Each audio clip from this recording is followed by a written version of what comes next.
नमस्कार दोस्तों, Kavya security service private limited के यूट्यूब ऑफिशियल पेज पे मैं मनीष कुमार आप सभी का हार्दिक अभिनंदन करता हूं, स्वागत करता हूं। माँ शक्ति की उपासना आज 9वां दिन है। आशा करते हैं कि आप लोग सपरिवार कुशल होंगे और माँ शक्ति की आराध्य देवी माँ दुर्गा का पूजन यथोचित प्रकार से संपन्न किए होंगे। आपके जीवन में माँ शक्ति प्रदान करें, खुशियाँ प्रदान करें। आज बलिदान दिवस है, तो आप सबसे प्रार्थना है कि आज मूक प्राणी निर्दोष जानवर का वध न दे करके बलिदान के रूप में अपनी बुराइयों का बलिदान करें। चलिए आज हम समझते हैं जो कि माँ की भक्ति, माँ दुर्गा हमें क्या सिखलाती है और माँ की भक्ति से माँ का भक्ति है क्या। किसी भी शास्त्र ग्रंथ में जब कोई महापुरुष इस धराधाम पे अवतरित लेते हैं तो उनके जीवन को अध्ययन करके वो अपने जीवन में जो भी कार्य करते हैं उन अच्छे कार्यों का संग्रह एक ग्रंथ बन जाता है। तो श्री देवी भागवत पुराण में माँ के पूजन विधि और माँ के द्वारा किया गया अच्छे कार्य का विश्लेषण मिलता है। परंतु किसी भी धर्म शास्त्र का एक उद्देश्य होता है, एक सारांश होता है जो हमें कुछ न कुछ शिक्षा दे जाती है। तो आइए हम अपने व्यूअर्स को और आम जनमानस को समझाने की कोशिश करते हैं कि माँ की भक्ति है क्या। श्रीमद् देवी पुराण में माँ के भक्ति का सारांश क्या है, गौर कीजिएगा। माता का 9 रूप एक एक दिन करके हम माँ के 9 रूप का पूजन करते हैं। तत्पश्चात लास्ट अंत में सिद्धिदात्री देवी का पूजा किया जाता है। तो माँ के 9 रूप जैसा कि आप लोग जानते होंगे, माँ के 9 रूप कौन कौन से हैं। हमारी शास्त्र ग्रंथ कहती है, प्रथम शैलपुत्री, चौद्वितीयम ब्रह्मचारिणी, तृतीयम चंद्र घंटेति, कुष्मांडेति चतुर्थकम, पंचमम स्कंद मातेति, षष्ठम कात्यायनी च, सप्तमम कालरात्रि, महागौरी चाष्टकम, नवम सिद्धिदात्री च, नव दुर्गा प्रकृतिता। तो कहने का तात्पर्य ये है जो कि हम सब जनमानस माँ के 9 रूप में ही इस माँ के पूजा का सही निष्कर्ष समाया हुआ है। इसको समझने के लिए मैंने अपने पिछले वीडियो में बताया था, अगर आपको आध्यात्म समझना है तो आपको आध्यात्म के प्रयोगशाला में जाना पड़ेगा। तो आध्यात्म का प्रयोगशाला है क्या? अगर आप भक्ति पथ पे अगर चलना चाहते हैं, अगर आप भक्ति को सही ढंग से अपने जीवन में लाना चाहते हैं, अगर आप धर्म को अपने सही निष्कर्ष के साथ अपने जीवन में लाना चाहते हैं, तो धर्म का परिभाषा महापुरुषों ने दिया है, धारणेति इति धर्म। धर्म जो है धारण करने का विषय है। धर्म को स्वीकार किया जाता है, धर्म धारण किया जाता है, धर्म के अनुसार आचरण किया जाता है, ये धर्म है। तो आप गौर कीजिएगा, माँ के 9 रूप, अगर आप भक्ति के पथ पे चलते हैं तो सर्वप्रथम आपको मां के 9 रूप से शिक्षा लेकर के आपको धर्म के पथ पे चलना पड़ेगा। सर्वप्रथम आपको किसी संत शरणागत होना पड़ेगा, जो कि आपको धर्म शास्त्र के सही निचोड़, धर्म शास्त्र का सही सारांश क्या है वो आपको समझा सके और बता सके। तो मां के 9 रूप, अगर आप धर्म के पथ पे अग्रसरित होना चाहते हैं तो मां के 9 रूप को सर्वप्रथम आपको शिरोधारी करना पड़ेगा, धारण पर करना पड़ेगा, तत्पश्चात आप उस रास्ते पे अग्रसर करेंगे। तो देवी पुराण कहती है प्रथम शैलपुत्री, यानी कि आपको पहाड़ के समान कठोर होना पड़ेगा। अगर आप धर्म के रास्ते पे अगर आप चलते हैं तो सर्वप्रथम आपको पहाड़ के समान कठोर होना पड़ेगा, पहाड़ के समान दृढ़ होना पड़ेगा, पहाड़ के समान निश्चयी होना पड़ेगा। क्योंकि अगर आपके अंदर ये स्वभाव नहीं आएगी तो आप धर्म के पथ पे चलना शुरू करेंगे और चलते ही जब तूफान और जब सामाजिक ठोकर जब लगना आपको शुरू होगा तो आप धर्म के पथ से विचलित हो जाएंगे और ये रास्ता को त्याग देंगे, छोड़ देंगे। तो सर्वप्रथम आपको पहाड़ के समान दृढ़ निश्चयी होना चाहिए। लाख चाहे तूफान आए, लाख चाहे आंधियां, आप अपने पथ पे स्थिर रहें, अडिग रहें, दृढ़ रहे, निश्चयी रहे। द्वितीय, मां के दूसरा रूप हमें क्या सिखलाती है? मां के द्वितीय रूप हमें बताती है ब्रह्मचारिणी, यानी कि आप ब्रह्मचर्य का पालन करें। यानी कि आप इस धर्म के पथ पे अगर आप अग्रसर होते हैं तो आपको अपने आप को कॉन्फिडेंस में लाना पड़ेगा और अपना ध्यान अपने टारगेट की ओर, अपने उद्देश्य की ओर रखना है, इधर उधर नहीं फैलाना है। तो मां का दूसरा रूप हमें ये सिखलाती है। उसके बाद कहते हैं तृतीयम चंद्र घंटेति, यानी आपको चंद्रमा के समान अपने अंदर शीतलता लाना पड़ेगा। और मां का जो है चतुर्थ रूप कुष्ठमान देती, यानी कि मां का चौथा रूप आपको शिक्षा देती है कुश, यानी कि एक आप जानते होंगे समाज में किसी भी यज्ञ प्रतिष्ठान में कुश का प्रयोग किया जाता है। कुश किस चीज का प्रतीक है? कुश स्वच्छता का प्रतीक है, सत्यता का प्रतीक है, शुद्धता का प्रतीक है। यानी कि आपके मन के अंदर में ये सारी भावनाओं को, शुद्ध भावनाओं को रोपित करना है। स्कंद मातेति, स्कंद मतलब कमल का फूल, यानी कि समाज के अंदर रहते हुए आपको समाज रूपी कीचड़ से अपने आप को ऊपर रखना है। जैसे फूल, कमल का फूल फूलता तो तालाब में है, कीचड़ में है, लेकिन फूल अपना जो है स्वभाव, यानी कि फूल अपना मुख फूल की जो तना होती है वो तालाब से हमेशा ऊपर की ओर रहती है। चाहे पानी कितना ही तालाब में क्यों ना बढ़ जाए, वो ऊपर की ओर रहती है। उसी तरह आप समाज रहना तो आपको समाज में है, क्योंकि मनुष्य एक सामाजिक प्राणी है। तो आप तालाब में रहते हुए अपने आप को, यानी समाज में रहते हुए अपने आप को कमल की भांति ऊपर रखना है। इसी तरह मां का कात्यायनी रूप है, कालरात्रि रूप है। कालरात्रि का मतलब है मां का रौद्र रूप, यानी कि जब समाज की बुराइयां आवे तो धर्म शास्त्र आपको उस परिस्थिति को सहने की इजाजत नहीं देती है। धर्म शास्त्र कहता है आप खड़े होइए अपने लिए, धर्म के लिए। अगर धर्मो रक्षते रक्षिता, अगर आप धर्म की रक्षा करेंगे तो धर्म आपकी रक्षा करेगा। तो मां का काल रात्रि रूप ही हमको यही शिक्षा देती है। इसी तरह आप आगे बढ़ते हुए आते हैं महागौरी।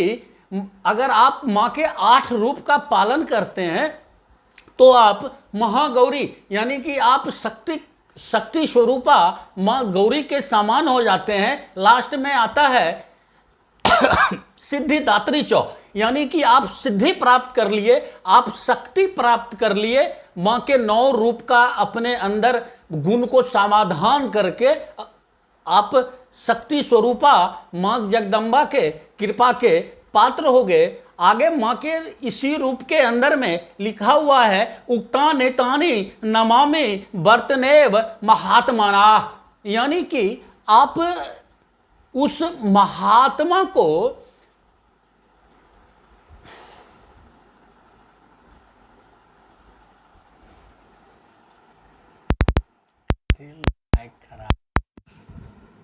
कहने का तात्पर्य ये है, जो कि आप माँ के इस नौ रूप का अपने अंदर शिरोधार्य करके आप सही मायने में माँ के भक्त कहलाएंगे।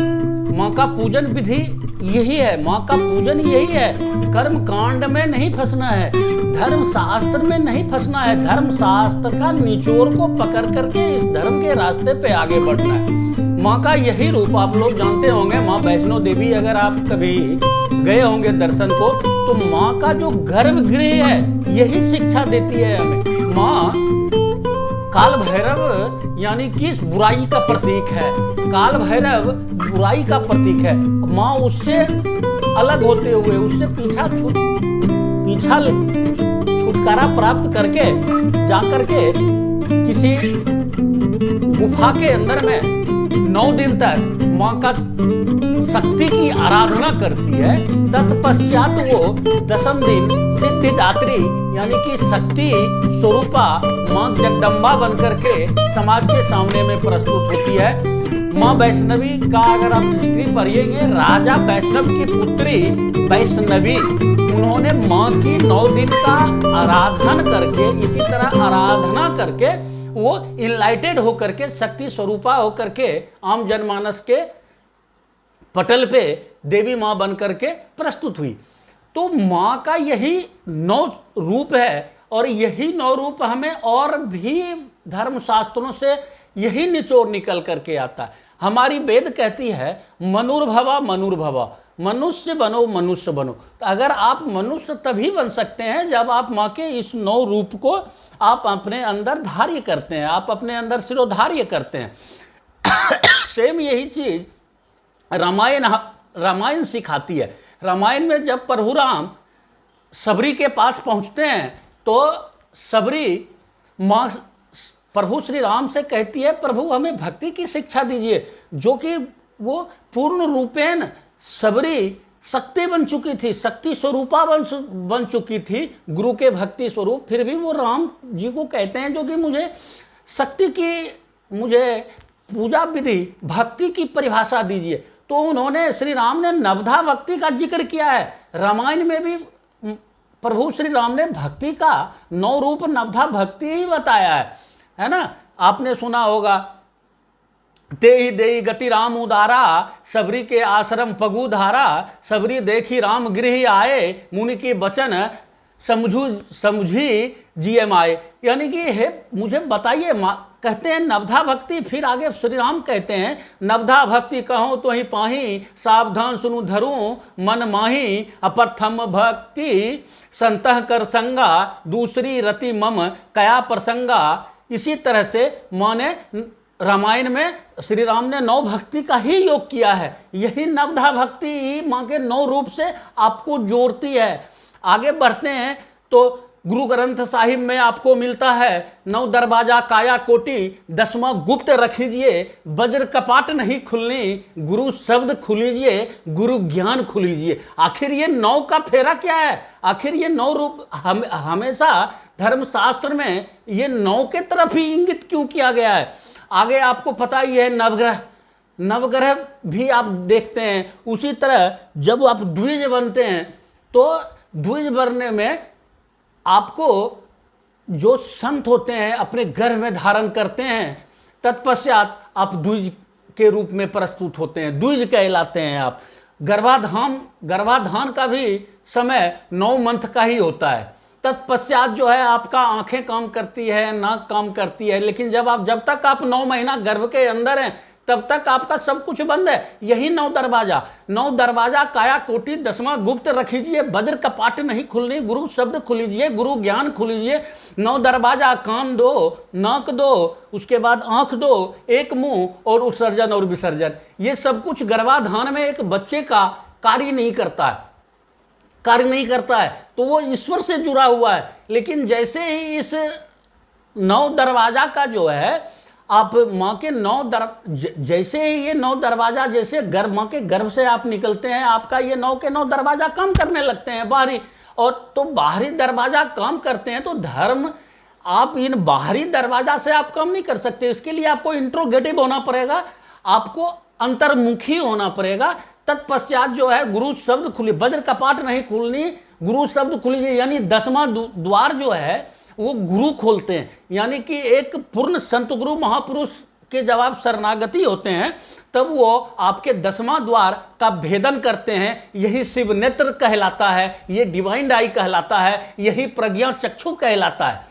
तो अगर आप इस रास्ते पे बढ़ रहे हैं, धर्म के रास्ते पे, तो यही चीज। और उसी तरह माँ के जब स्वरूप पे आप आएंगे तो माँ के 10वां स्वरूप भी वही है, सिद्धिदात्री चौ। यानी कि आप जब 9 दिन में अपने 9 ज्ञान इंद्रियां और कर्म इंद्रियां को आप अपने बस के अंदर कंट्रोल करते हैं, तब जाकर के आप 10वां द्वार सिद्धिदात्री का भेदन कर पाते हैं और असली मायने में माँ का भक्ति कहलाता है।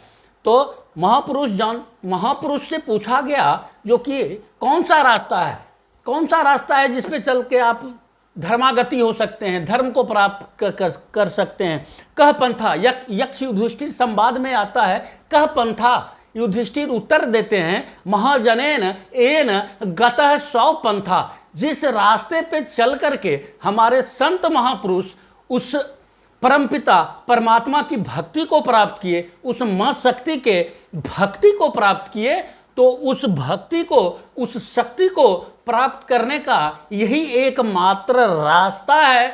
इस रास्ता पे आप सब चलें तो आप उस दिन, जिस दिन आप इस रास्ता पे चलेंगे, उस दिन आप माँ के सच्चे भक्त कहलाएंगे। उस दिन आपकी माँ की सच्ची भक्ति होगा। तत्पश्चात जब ऐसी भक्ति होगा तब आपको धीरे धीरे शक्ति प्राप्त होगा, आप सिद्धिदात्री बनेंगे, आप सिद्धि योग के दाता बनेंगे। तो हे भक्तगणों, मेरे व्यूअर्स, सनातन धर्मावलंबियों, माँ के 9 स्वरूप हमें यही शिक्षा देती है, इस रास्ते का ही हमको अनुसरण करना है और माँ के दया का पात्र बनना है। लास्ट में, अंत में मैं आप सबसे यही अनुरोध करूंगा कि बलिदान दिवस को आप सब निरीह प्राणी को मार करके बलिदान दिवस ना मनाएं।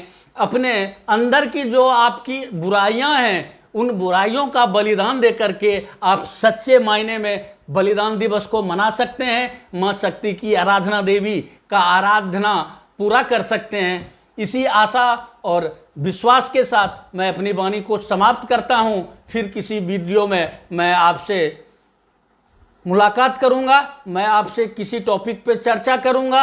आप सबको ये वीडियो पसंद आवे तो इस वीडियो को लाइक कीजिए, शेयर कीजिए और चैनल को सब्सक्राइब करना ना भूलिए, क्योंकि इस वीडियो पे, इस channel Kavya security service private limited के इस ऑफिशियल यूट्यूब पेज पे आपको हमेशा भक्ति के गूढ़ रहस्यों का रहस्योद्घाटन मैं करूंगा। जानेंगे शास्त्र ग्रंथ के पीछे हमारे महापुरुषों का क्या गूढ़ रहस्य है, मैं आपको समझाने का चेष्टा करूंगा। हर एक धर्म का, हर एक पूजा, हर एक विद्या को मैं रहस्योद्घाटन करूंगा। आप सभी का धन्यवाद। अच्छे से आप सब अपनी इस त्यौहार को मनाएं, भीड़ भाड़ से बचे, कोरोना अभी गया नहीं है, मास्क का प्रयोग करें, क्योंकि आप भीड़ में जाएंगे, आप सब स्वच्छ रहेंगे, खुश रहेंगे, तभी हमारी भी खुशी है, पर्यावरण की भी खुशी है, संसार की भी खुशी है। और स्वस्थ रहें, निरोगी रहें। धन्यवाद।